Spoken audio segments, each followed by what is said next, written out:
Off Campus is a show that I didn't realize I needed. If you didn't already know, it's a TV series based on the popular romance novels by Elle Kennedy. The show follows a cast of college-aged characters as they navigate the messy, chaotic situations that come with young adulthood and student life.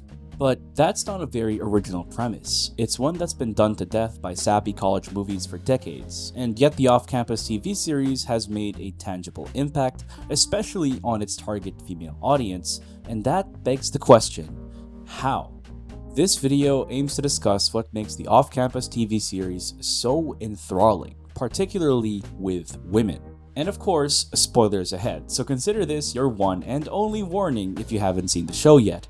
And what better way to start this video off than by talking about the characters of Off Campus and how they're written. I think one of the reasons why the different characters feel so refreshing on the show is because they're all so believable. Anyone who has studied at the university level will tell you that it's not the classes or parties that made their college experience, but the people that they met. And that's why it's so important that a show like this has compelling characters, and it delivered. The characters on the show are not perfect. They struggle to understand their own toxic patterns and are still very much in the process of growing up, but that doesn't mean that they're written to act like children. And I hate when writers justify the characters acting utterly nonsensical just by saying that they're students. They're supposed to be college-aged kids. They know just enough about the world to not make completely stupid choices like, I don't know, asking your girlfriend to marry you just because her brother got into an accident. And all the characters seem to act their age, being old enough to have some life experience and an expectation of maturity, but young enough to still make stupid mistakes and not fully understand why they make them. But that doesn't mean the characters are too immature to handle things like normal people. Frequently on this show, we will see characters talking out their interpersonal issues, like in episode 4 where Garrett apologizes to Kendall for treating her as disposable. He recognizes that what he did earlier in the season was wrong and promptly apologizes, and Kendall has every right to be petty, but she chooses to forgive him. And speaking of Kendall, I was pleasantly surprised to see that she was actually treating Wellesley with respect, when I really thought there would be a whole Puck Bunnies versus Hannah thing. Personally, I hate jealousy plotlines because they're such a low-hanging fruit, and I'm glad that the show didn't go that route with these characters. In fact, I love how a lot of the interpersonal drama on the show doesn't feel forced. One of the main issues is this tension between Logan and Garrett when the former goes behind the latter's back and contacts his father, hockey legend Phil Graham, with whom Garrett has a complicated relationship.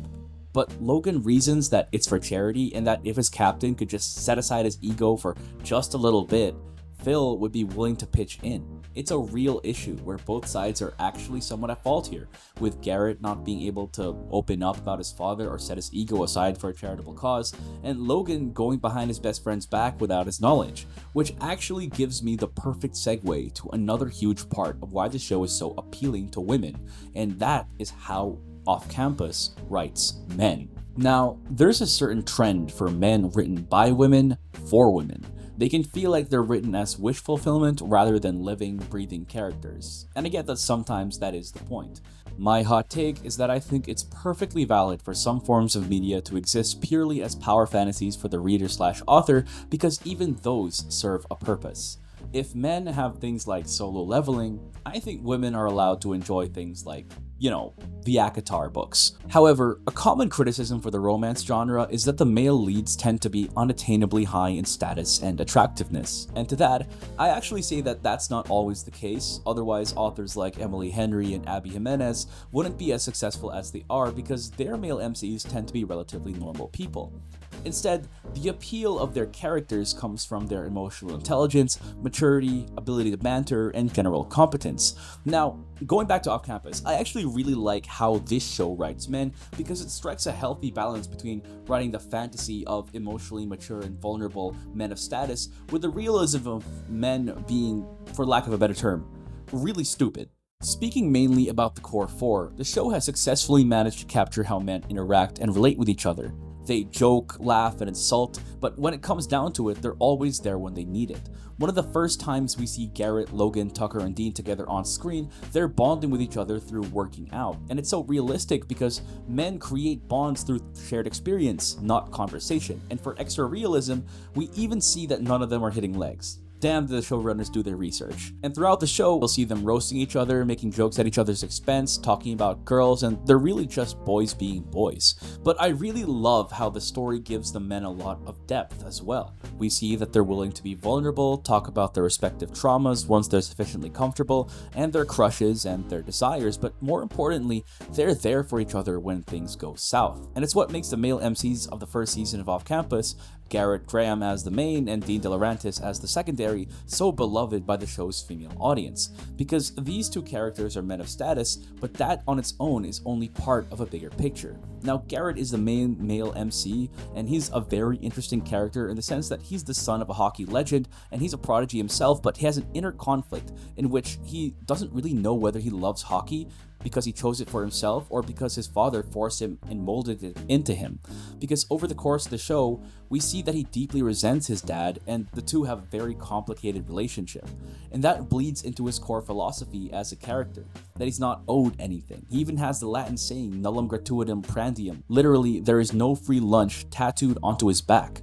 And what makes this aspect of Garrett so attractive is that it's hidden from the general public. He puts on this image of being a hard-nosed, no-nonsense star athlete who is absolutely hyper-focused on getting drafted by the Bruins, so when he reveals his more vulnerable aspects of his character, it feels like we're getting to know a part of him that's generally closed off, like he's letting us into a part of himself that's exclusive and intimate. And then we get to Dean, which is a very similar story. When we're introduced to him, we just think he's the lovable himbo side character who only exists to drink beer, play hockey, and have concerning amounts of casual sex.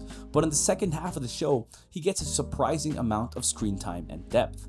Part of the reason Dean and Garrett are so beloved as male romantic MCs is that they put on a strong front, but behind their masks are living, breathing people with vulnerabilities and intricacies just like the rest of us. And while they are the big men on campus, stars of Briar University's beloved hockey team, who both hail from affluent backgrounds, that's not even the most attractive part about them. Notice that the most beloved and talked about scenes on this show aren't when we see Garrett going sicko mode and taking over the game, or the opening scene of episode 8. Instead, it's usually one of two.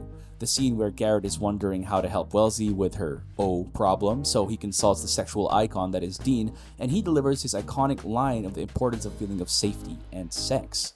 And in the same episode, we see how Garrett uses that advice. He turns around while she's changing, even though they both know that they'll be having sex and seeing each other naked anyway.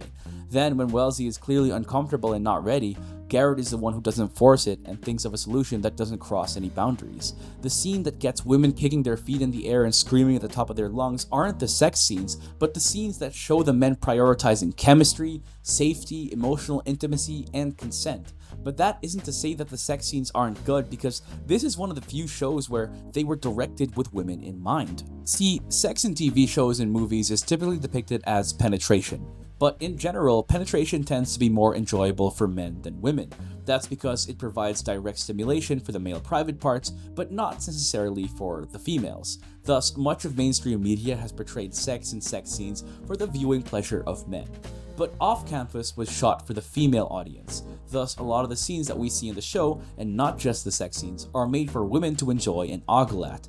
And I'm talking about close-up shots of Dean's physique, or whatever the hell the opening scene for episode 8 was. Heck, one of the most pivotal moments of the show is a shot of Belmont Camelli's ass. And I gotta say, it's nice, but it's just not Connor Stories. And I think it's become a popular trope in media to show how easy it is for a guy to achieve orgasm during penetration versus a girl.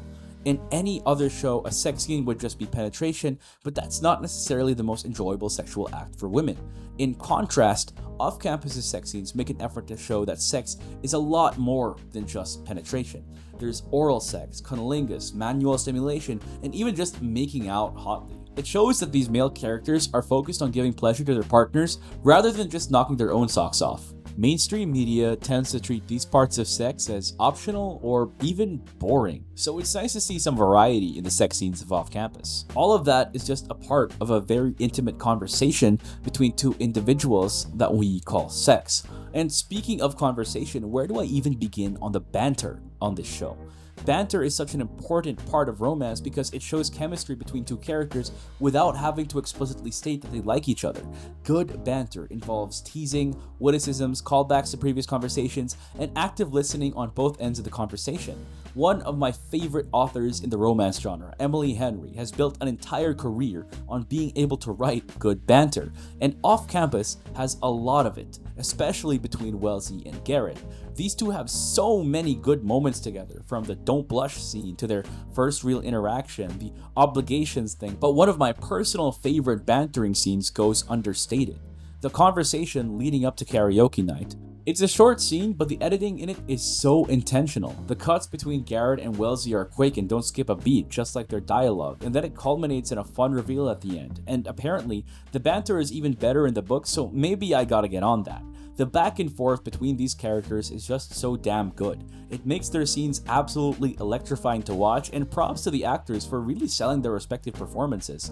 But I think underneath all of this is the core theme of this season of Off Campus: the universal human need to be seen. Among the four main characters that we focused on this season, Garrett, Wellesley, Dean, and Allie, all of them have something that they're hiding and carrying, and only when it is revealed to another person is that part of them healed. And I think that's a very realistic portrayal of what the healing process really looks like, because healing doesn't happen alone. It happens through giving people the privilege to be there for you and letting them in. And we see this with the main couple, Hannah and Garrett. When we first meet Hannah Wells, she's a woman who's intentionally shrunk herself down. Wellesley is afraid of being defined by the horrible thing that happened to her, so she learned to be a wallflower, a background character in her own life, her own story. Despite her immense talent, she began to believe that she wasn't worth recognizing. Wellesley created this self-image that she wasn't special and that someone like Justin Cole or Garrett Graham would never want a girl like her. But that aspect of herself is changed through Garrett, who helped her realize just how amazing of a person she is and encouraged her to take back control of her life. Likewise, Garrett is a character that is deeply damaged by the trauma of growing up with an abusive father and being forced to a life that he never chose for himself. But it's through Hannah that Garrett is able to properly open up about his trauma and allow him to take back control of his life as well.